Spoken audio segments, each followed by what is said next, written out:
ஏதோ அவருடைய கட்டுமனைக்கு போனேன். ஏதோ தொழில் செய்யற, உணவு தொழில் செய்யற. முதல்ல அந்த ஒரு தொழில் செய்து வளர்த்தி முதல்ல அந்த விறுவிறுப்பா போனது போல இருந்தது. மறுபடி மாற்றம் ஏற்பட்டது. லட்சத்துக்கு மேல இழந்தாச்சு. அதனால மன உளைச்சலும் ஏற்பட்டது. மண்ணையும் இழந்தாச்சு, பொண்ணையும் இழந்தாச்சு. இப்ப புதிதாக ஒரு இடத்துல அமைச்ச தொழிலை ஓட்டிக்கிட்டு இருக்கிறேன். அந்த தொழிலை மேலும் மேலும் வளர்த்து உயர்த்தி தரணும். பொருளாதாரத்தை வெளில வைக்கணும். இழந்ததெல்லாம் மீட்டு தரணும். உன்னுடைய பிள்ளைக்கு வாழ்க்கைக்கு வழி வகுக்கணும். கால் கொண்டு வா.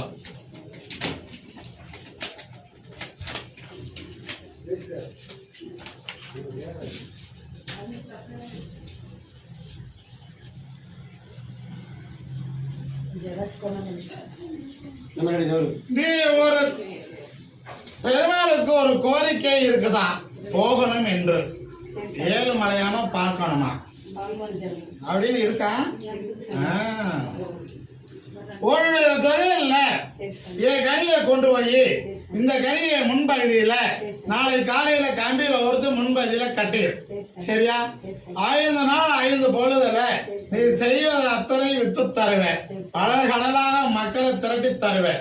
திணற வைப்பேன், சரியா? என் சக்தியை நீ காண்பாய், உறுதியாகும்.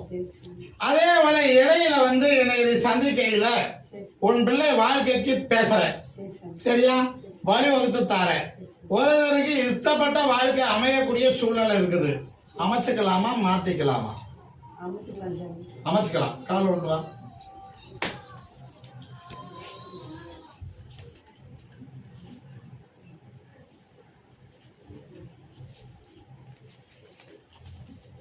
வரலாம். அப்படி அமைச்சா நல்லா இருக்குமா? அதுல என்னை தனியா பாருன்னு சொல்லிட்டேன். புரியுதா? அது தனியா சந்திக்கையில சொல்றேன். உனக்கு அந்த கலங்கத்தாலே கரெக்டா எப்படி கேட்கறதுன்னு குழப்பிக்கிட்டு இருந்தேன். அதனால நானே சொன்னேன், சரியா? உறுதியா இருக்கும். தனியா என்னை சந்திக்கையில பேசுறேன். இதுல இந்த கனியை ஒரு கனியை கொண்டு போய் தொழிற்சாலத்துல முன்பதில கம்பியில ஒருத்து கட்டிடணும். இன்னொரு கனிய பூஜாரியில வைத்து அதை கல்லாவில் எடுத்து வைத்துக்கோ. தொழில் மாற்றம் கிடைக்கும், வெற்றி ஆகும். இத மாதிரி கொண்டு போய் என்னை நினைத்து தொழில் சாதல முன்பதில கட்டிடு, வெற்றி ஆகும், ஜெயமாகும்.